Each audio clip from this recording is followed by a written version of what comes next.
شراب نوشی کے اوپر کوئی شرعی حد نہیں ہے، یہ ایک عجیب بات ہے، اس کو ذرا سمجھا سکتے ہیں آسان معنوں میں؟ یعنی کوئی شخص اگر مجرم ہے، شرابی ہے، شراب پیتا ہے، شریعت اس پہ کوئی قدغن نہیں لگاتی؟ بالکل لگاتی ہے۔ شریعت نے تو شراب کے بارے میں کہا ہے کہ یہ رجس من عمل الشیطان ہے، گندا شیطانی کھیل ہے۔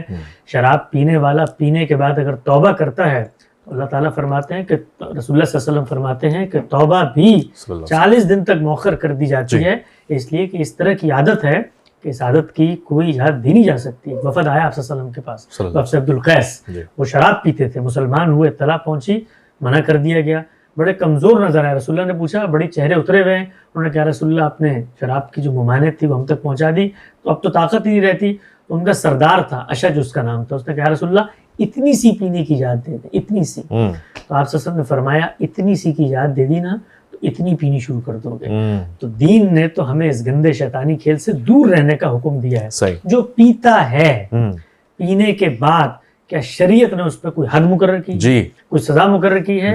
خود علوم اسلامیہ کے لٹریچر آپ پڑھ لیں، بڑے بڑے نابغہ اور اکابر علماء یہ کہتے ہیں کہ شریعت نے اس پہ کوئی حد مقرر نہیں کی۔ خود سیدنا علی کی نسبت سے میں آپ کو بتا دیتا ہوں، جو بات تھی وہ یہ کہ شراب جو لوگ پیتے ہیں پئیں گے، نشے سے مدہوش ہو جائیں گے، عقل ٹھکانے پہ نہیں رہے گی، باہر نکلیں گے، لوگوں پہ تہمتیں دھریں گے، الزام لگائیں گے۔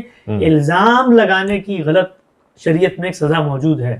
اگر آپ غلط الزام لگائیں، اس کو قذف کہتے ہیں، اس کے 100 کوڑے تھے، وہ تدبیر کے طور پہ تجویز کیے گئے، اس کو شراب نوشی کی سزا اور حد کے طور پہ لوگوں نے بیان کرنا شروع کر دی۔ یعنی شراب نوشی کی کوئی تعزیر نہیں ہے، سزا نہیں ہے، کوئی کوڑے وغیرہ نہیں۔ آج کے مسلم یعنی اس معاشرے میں اگر کوئی شراب پی لیتا ہے تو اس پہ سزا کوئی ہے نہیں، پھر تو لوگ پیئیں گے نا شراب۔ کیوں پئیں گے شراب؟ اگر وہ مسلمان ہے، اگر وہ دین پر ایمان رکھتا ہے، تو میں شراب پینے سے پہلے تو سب سے پہلے اس کی نمازوں کے بارے میں اس سے پوچھوں گا، اس کے نکاح کے بارے میں اس سے پوچھوں گا، اس کے عقائد کے بارے میں اس سے پوچھوں گا، اس کو اپنے پاس بٹھاؤں گا، اس سے پوچھوں گا کہ بھئی کچھ اللہ رسول آخرت کو مانتے ہو کہ نہیں مانتے؟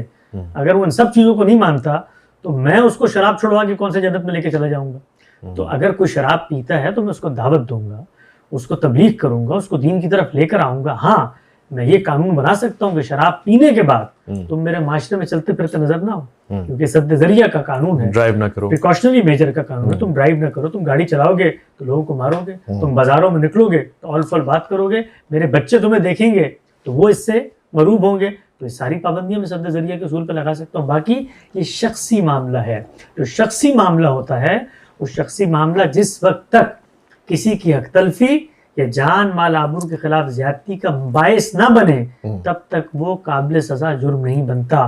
باقی اللہ تعالیٰ تو شراب پینے والوں کو الٹا لٹکا دیں گے۔